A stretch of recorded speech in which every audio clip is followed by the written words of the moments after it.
नमस्कार, सुप्रभात। मैं नीलम शर्मा, आपकी संस्कृत अध्यापिका। आशा करती हूँ आप सभी अच्छे होंगे और साथ साथ अपनी पढ़ाई पर भी ध्यान दे रहे होंगे। ठीक है, तो मेरे प्यारे बच्चों, आज की कक्षा प्रारंभ करने से पहले हम अपनी पिछली कक्षा के बारे में चर्चा करेंगे। ठीक है, हम पहले थोड़ा सा अपनी पिछली कक्षा पर गौर फरमाएंगे। ठीक है, तो हमने पिछली कक्षा में क्या पढ़ा था?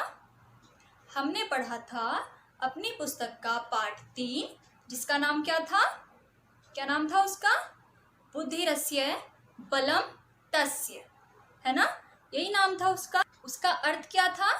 कि जिसके पास बुद्धि है उसके पास बल है ना? यही पढ़ा था। तो पाठ का नाम क्या था हमारे? बुद्धिरस्य बलम तस्य, जिसका अर्थ ये था कि जिसके पास बुद्धि होती है उसके पास बल होता है ना? यदि मनुष्य अपनी बुद्धि का प्रयोग करेगा तो उसके पास बल भी होगा और उसके पास ज्ञान भी होगा, है ना? उस चीज के बारे में जो भी वो करना चाहता है या कर रहा है या कर रहा होगा। ठीक है, तो उसके लिए हमें क्या जरूरी होता है? हमारे पास बुद्धि का प्रयोग हमें आना चाहिए। बुद्धि के माध्यम से हम क्या करते हैं? बुद्धि के द्वारा हम ज्ञान अर्जित करते हैं, है ना? यदि हमें किसी चीज के बारे में नहीं पता होगा तो हम अपनी बुद्धि के द्वारा उसका ज्ञान प्राप्त कर सकते हैं। तो ये इस पाठ में एक कहानी थी। वो किसकी कहानी थी? एक हाथी की और एक सियार की, है ना? इसमें क्या होता है कि हाथी जो होता है, हाथी का नाम क्या होता है?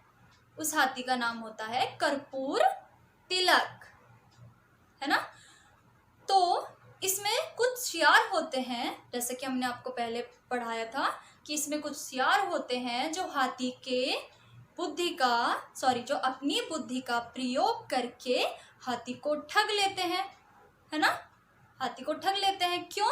क्योंकि वो अपनी ताकत का प्रयोग ना करके वो लोग अपनी बुद्धि का प्रयोग करते हैं हाथी को ठगने के लिए। क्यों? क्योंकि उन्हें ये मालूम होता है, उन्हें ये पता होता है कि यदि हम बल का प्रयोग करेंगे तो हम हाथी को हरा नहीं पाएंगे। यदि हम अपनी बुद्धि का प्रयोग करें तो हम हाथी को जरूर हरा सकते हैं। तो इसीलिए वो अपनी बुद्धि का प्रयोग करके उस हाथी को ठग लेते हैं और उसे एक गड्ढे में, कीचड़ के गड्ढे में गिरा देते हैं, है ना? और क्या करते हैं? बाद में उसे मारकर खा लेते हैं। तो यहाँ पर क्या हुआ था? यहाँ पर हुआ था हाथी ने अपने बल पर घमंड किया, है ना? क्यों? क्योंकि उसे ये लगता था कि मेरे पास तो बल है और यदि ये मेरे साथ लड़ाई करेंगे तो मैं इन्हें अपने बल के कारण हरा दूंगा।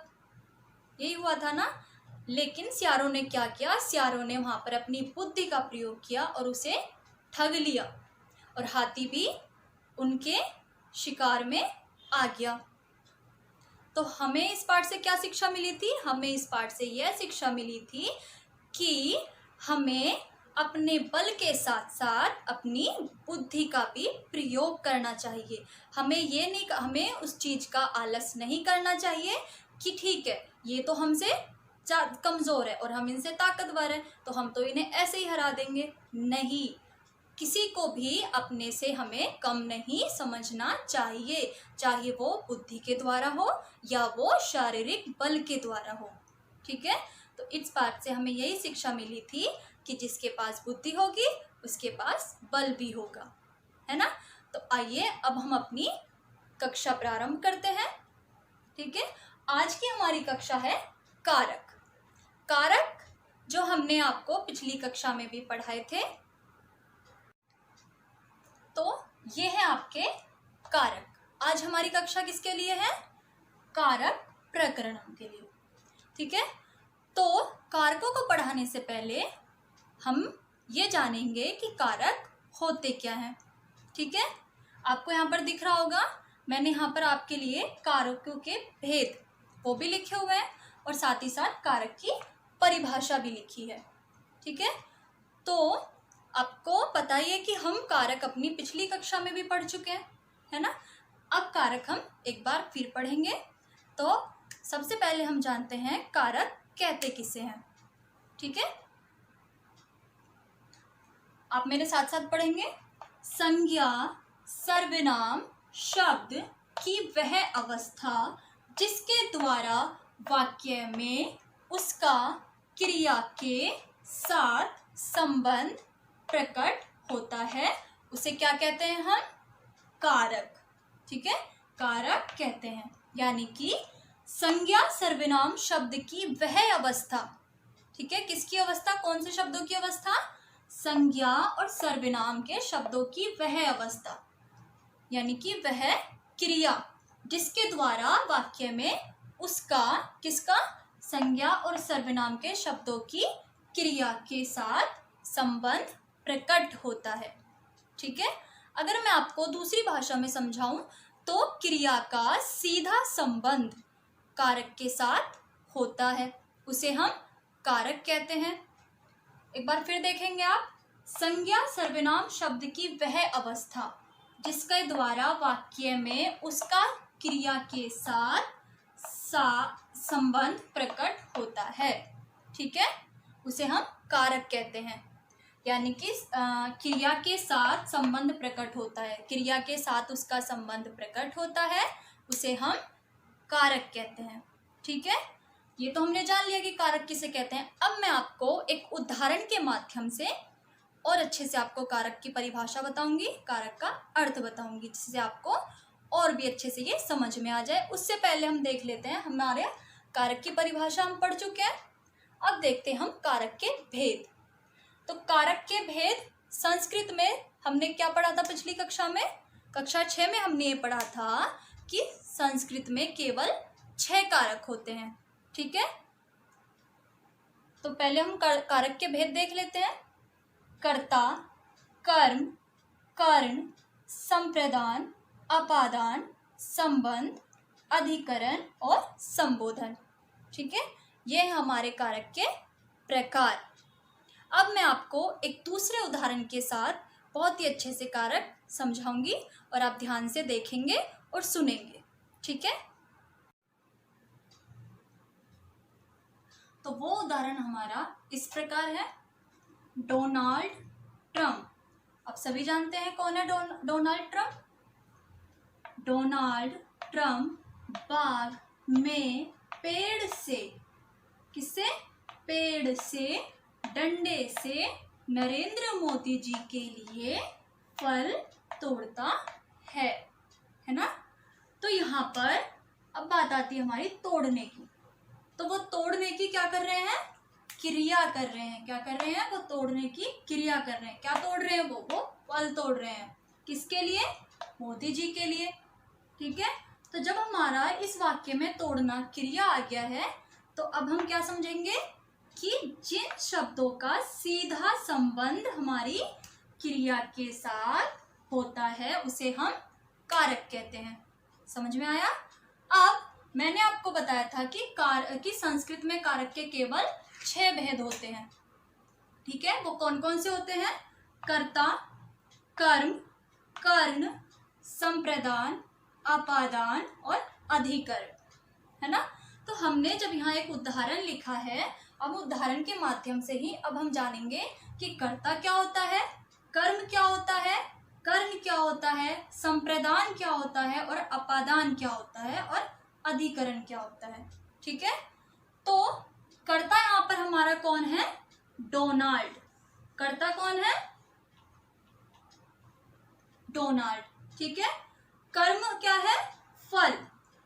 फल यहाँ पर कर्म क्यों है? क्योंकि फल के द्वारा ही हमारा कर्म हो रहा है, कर्ता के द्वारा। ठीक है, फल के द्वारा ही तो हमारा कर्म हो रहा है। तोड़ने की क्रिया किसके लिए हो रही है? फल के लिए। तो फल हमारा क्या हुआ?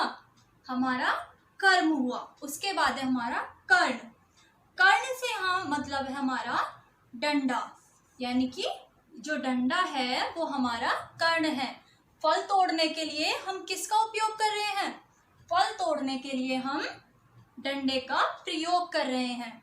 ठीक है, तो कर्ता हमारा डोनाल्ड हो गया क्योंकि वो कर्ता है, क्रिया करने वाला है। कर्म हमारा फल हो गया क्यों? क्योंकि कर्म फल के लिए ही हमारी क्रिया की जा रही है।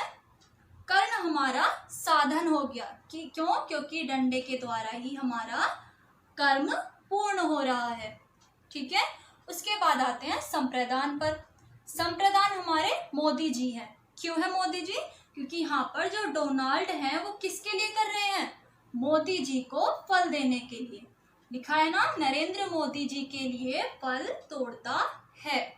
ठीक है, तो संप्रदान हमारे कौन हुए? मोदी जी। संप्रदान का अर्थ होता है जब हम किसी के लिए कुछ करते हैं या किसी को कुछ देते हैं।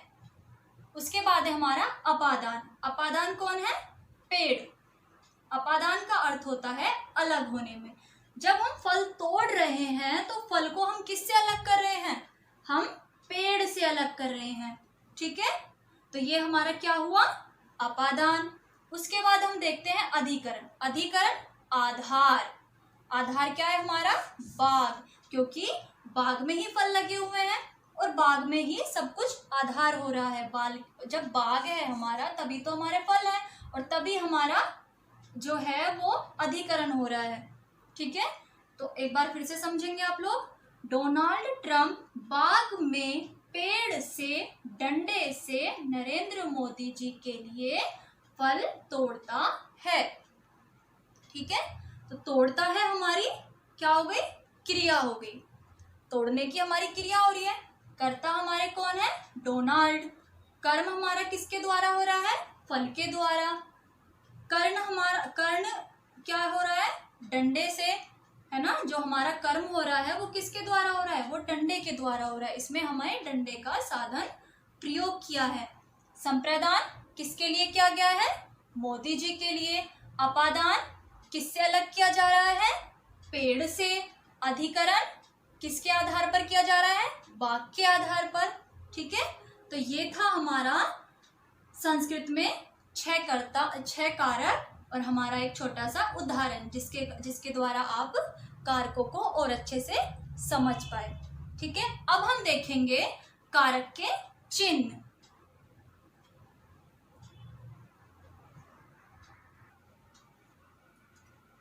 तो ये हैं आपके कारक चिन्ह जो आपको विभक्तियों में दिए गए हैं, आपके कारक बताए गए हैं और आपके चिन्ह।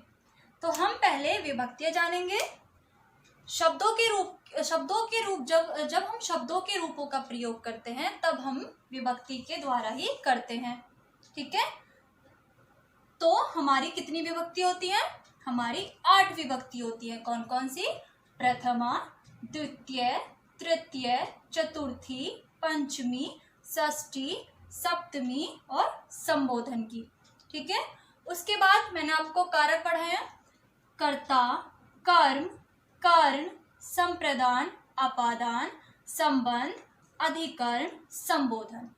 ठीक है, अब हम इन्हें चिन्हों के द्वारा पढ़ते हैं। जब हम कर्ता के लिए वाक्य बनाते हैं तब हम उसमें प्रथमा विभक्ति का प्रयोग करते हैं। जब हम कर्म के द्वारा वाक्य बनाते हैं तब हम द्वितीय विभक्ति का प्रयोग करते हैं। कर्ण के लिए हम तृतीय विभक्ति का प्रयोग करते हैं, ये आप लोग याद करेंगे। संप्रदान के लिए हम चतुर्थी विभक्ति का प्रयोग करते हैं। अपादान के लिए हम पंचमी विभक्ति का प्रयोग करते हैं। संबंध के लिए हम षष्ठी विभक्ति का प्रयोग करते हैं। अधिकरण के लिए सप्तमी विभक्ति, संबोधन के लिए संबोधन व्यक्ति। अब जानते हैं इनके कारक चिन्ह। आप लोग भी साथ साथ बोलेंगे। कर्ता ने, कर्म को, कर्ण से, द्वारा।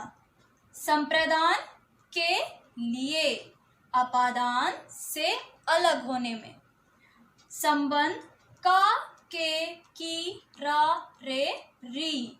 अधिकरण में या पर। संबोधन हे, अरे। ठीक है, ये है आपके विभक्ति, कारक और कारकों के चिन्ह।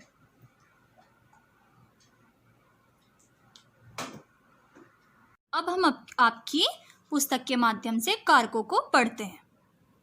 यह है आपकी पुस्तक का प्रकरण कारकम।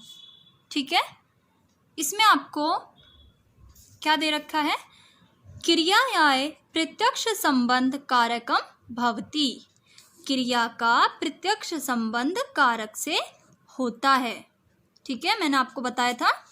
उसके बाद है मूलतः षट कारकानि भवन्ति। हम पढ़ चुके हैं हमारे 6 कारक कौन कौन से होते हैं। इसमें बताया कि मुख्य रूप से हमारे 6 कारक होते हैं, जैसे कर्ता कर्म चाकरणम संप्रदानम तथैव च अपादान अधिकरणम इत्यायु कारकानि षट। यानी कि कर्ता, कर्म और कर्ण, संप्रदान, अपादान और अधिकरण, ये 6 कारक होते हैं। ठीक है, उसके बाद मैं आपको ब्लैक बोर्ड पे भी समझा चुकी हूँ कि कर्ता के साथ हम प्रथमा विभक्ति का प्रयोग करते हैं, कर्म के साथ हम द्वितीय विभक्ति का करते हैं, कर्ण के साथ हम तृतीय विभक्ति का प्रयोग करते हैं, संप्रदान के साथ हम चतुर्थी विभक्ति का प्रयोग करते हैं और अपादान के साथ पंचमी विभक्ति, संबंध के साथ षष्ठी, अधिकरण में सप्तमी, संबोधन के लिए। ठीक है, उसके बाद हमने कारक चिन्ह भी पढ़े थे अभी। कर्ता ने, आप भी मेरे साथ साथ बोलेंगे, कर्ता ने कर्म को कर्ण से या द्वारा, संप्रदान के लिए अपादान से अलग होने में, संबंध का, के, की, रा, रे, री, अधिकरण में, पर, संबोधन, हे और अरे। ठीक है, उसके बाद हम जानेंगे कि कारक विभक्ति क्या होती है। जब शब्दों में कारक चिन्हों के अनुसार, किसके अनुसार, कारक चिन्हों के अनुसार विभक्ति लगाई जाती है तब उसे कारक विभक्ति कहते हैं। ठीक है, जब हम शब्दों में कारक चिन्हों के अनुसार विभक्ति लगाते हैं, यानी कि जैसे मैंने अभी पहले बताया था कि हम कर्ता के साथ प्रथम विभक्ति लगाएंगे, कर्म के साथ हम द्वितीय विभक्ति लगाएंगे। ठीक है, उसी तरह जब शब्दों में कारक चिन्हों के अनुसार विभक्ति लगाई जाती है तब हमारी क्या होती है, वो कारक विभक्ति। उसके बाद देखेंगे हम उपपद विभक्ति। उपपद विभक्ति, जब किसी विशेष पद के कारण किसी विशेष विभक्ति का प्रयोग होता है। उपपद विभक्ति का प्रयोग हम कब करेंगे, जब विशेष पद के कारण विशेष विभक्ति का प्रयोग होता है तब उसे उपपद विभक्ति कहते हैं। ठीक है, वो हम अभी आगे पढ़ेंगे कि उपपद विभक्ति हमारी कौन कौन सी होती है। उसके बाद हम आते हैं कारकों पर। कर्ता कारक, प्रथमा विभक्ति, ने, चिन्ह, क्रिया करने वाले को कर्ता कहते हैं। जैसे बालकः पठति, मैंने आपको एक उदाहरण के माध्यम से भी समझाया था अभी। मैं आशा करती हूँ आप लोगों को बहुत अच्छे से समझ में आया होगा। मैं फिर से आपको एक बार उदाहरणों के साथ समझाऊंगी। क्रिया करने वाले को कर्ता कहते हैं। बालकः पठति, तो पठति हमारी क्या हो रही है, पढ़ने की क्रिया, और ये क्रिया कर कौन रहा है, बालक। तो बालक हमारा क्या हुआ, कर्ता। Very good. तो क्रिया करने वाले को हम क्या कहते हैं, कर्ता। गुड। उसके बाद है हमारा कर्म कारक। द्वितीय विभक्ति का हम इसमें प्रयोग करते हैं जिस पर क्रिया का फल पड़ता है। जैसे बालकः पुस्तकम पठति। ठीक है, तो क्रिया का फल किसके द्वारा हो रहा है, पुस्तक के द्वारा। क्रिया हमारी किसके द्वारा की जा रही है, पुस्तक के द्वारा। और कर्ता कौन है हमारा, बालक। तो बालक जो है वो पुस्तक को पढ़ता है। ठीक है, तो पुस्तक यहाँ पर हमारी कर्म हुई। उसके बाद है हमारा कर्ण कारक। इसमें हम तृतीय विभक्ति का प्रयोग करते हैं और चिन्ह होता है हमारा के या द्वारा। जिस साधन से क्रिया की जाती है जहाँ वहाँ तृतीय विभक्ति लगती है। ठीक है, जैसा मैंने आपको उदाहरण में बताया था कि जो डोनाल्ड थे वो किसके द्वारा क्रिया कर रहे थे, वो डंडे के द्वारा क्रिया कर रहे थे। तो वो जब पेड़ से फल तोड़ रहे थे तो वो किसका साधन प्रयोग कर रहे थे, डंडे का। तो उसी तरह इसमें भी है सा कलमेन लिखती। इसमें कलमेन हमारी तृतीय विभक्ति का प्रयोग किया जा रहा है। लिखने की क्रिया हो रही है और लिखने की क्रिया किसके माध्यम से हो रही है? हमारी कलम के माध्यम से। ठीक है।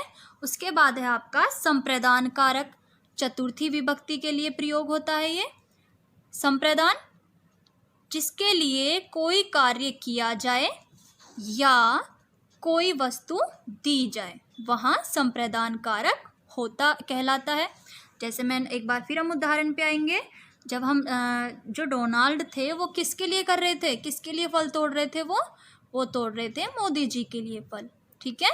तो यहाँ पर हमारी चतुर्थी विभक्ति का प्रयोग हुआ। बालकः निर्धनाय धनम ददाति, तो निर्धनाय में हमारी चतुर्थी विभक्ति का प्रयोग किया गया है। ठीक है। उसके बाद है अपादान कारक, इसमें पंचमी विभक्ति का प्रयोग किया जाता है और इसका चिन्ह होता है से अलग। जिससे कोई वस्तु अलग हो उसे अपादान कारक कहते हैं। ठीक है।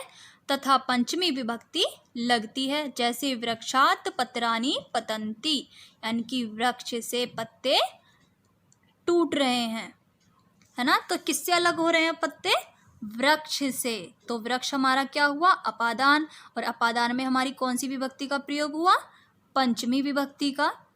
उसके बाद है हमारा संबंध कारक, जिसमें संबंध बताए जाते हैं। इसमें षष्ठी विभक्ति का प्रयोग होता है और चिन्ह होता है हमारा का, के, की। जिसका संबंध किसी से बताया जाए उसमें संबंध कारक कहते हैं।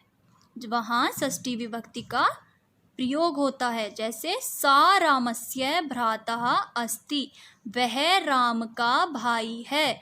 तो राम का भाई, यहाँ पर किसका संबंध दिखाया जा रहा है? भाइयों का संबंध। ठीक है। तो इसमें हमारी षष्ठी विभक्ति का प्रयोग हुआ है और ये हमारा संबंध कारक है। उसके बाद है हमारा अधिकरण कारक, इसमें हम सप्तमी विभक्ति का प्रयोग करते हैं। में या पर चिन्ह है इसका। क्रिया के आधार को अधिकरण कारक कहते हैं। जो हमारी उस उदाहरण में क्रिया हो रही थी वो किसके आधार पर हो रही थी? बाग के आधार पर। ठीक है। क्योंकि बाग ना होता तो पेड़ ना होता और पेड़ नहीं होता तो फल नहीं होता, तो फिर ना तो हमारा कर्ता होता ना ही हमारी क्रिया होती। ठीक है। तो अधिकरण कारक क्या होता है? क्रिया के आधार को अधिकरण कहते हैं। ठीक है। और इसमें हमारी सप्तमी विभक्ति का प्रयोग किया जाता है। जैसे खगः वृक्षे वसन्ति, पक्षी वृक्ष पर रहते हैं। तो उनका रहने का आधार क्या है? उनका रहने का आधार है वृक्ष। Very good. उसके बाद है संबोधन कारक। संबोधित करने में के अर्थ में संबोधन कारक होता है, केवल एक वचन को छोड़कर। ठीक है। यहाँ प्रथमा विभक्ति के समान होता है। यह प्रथमा विभक्ति के समान होता है। इसमें प्रथमा विभक्ति का ही हम प्रयोग करते हैं। यथा, जैसे हे बालक, इसमें जब हम किसी को पुकारते हैं या बुलाते हैं, आपने जैसे रामायण में सुना होगा, जब राम जी किसी को पुकारते हैं, हम बात करें जब वो बोलते हैं हे सीते, तब वो कौन से कारक का प्रयोग करते हैं? वो करते हैं संबोधन कारक का। ठीक है। जैसे इसमें भी आपको उदाहरण दे रखा है हे बालकः, है ना। तो ये हो गया आपका संबोधन कारक। उसके बाद हम आते हैं उपपद विभक्ति पर। उपपद विभक्ति मैंने आपको क्या बताए थे कि जब किसी विशेष पद के कारण किसी विशेष विभक्ति को प्रयोग करते हैं, यानी कि हम उपपद विभक्तियों का प्रयोग किन किन विभक्तियों में करते हैं, ये आप अच्छे से याद रखेंगे। उपपद विभक्ति का प्रयोग हम करते हैं द्वितीय विभक्ति में, तृतीय विभक्ति में, पंचमी में, षष्ठी और सप्तमी। हम केवल इन 5 विभक्तियों में उपपद विभक्ति का प्रयोग करते हैं। ठीक है। अब उपपद विभक्ति का प्रयोग हम कौन कौन से? द्वितीय विभक्ति में आपको ये शब्द याद करने पड़ेंगे। सेवः, रक्ष, गम तथा आगम धातुओं के साथ प्रति, अनु, उप, अधि उपसर्गों के साथ हम उपपद विभक्तियों का प्रयोग करते हैं। वो कौन? और ये कुछ अव्यय शब्द भी होते हैं जिनके साथ हम उपपद विभक्ति में द्वितीय विभक्तियों का प्रयोग करते हैं। ये कौन कौन से शब्द हैं? अभी हम इनके उदाहरण भी पढ़ेंगे आगे।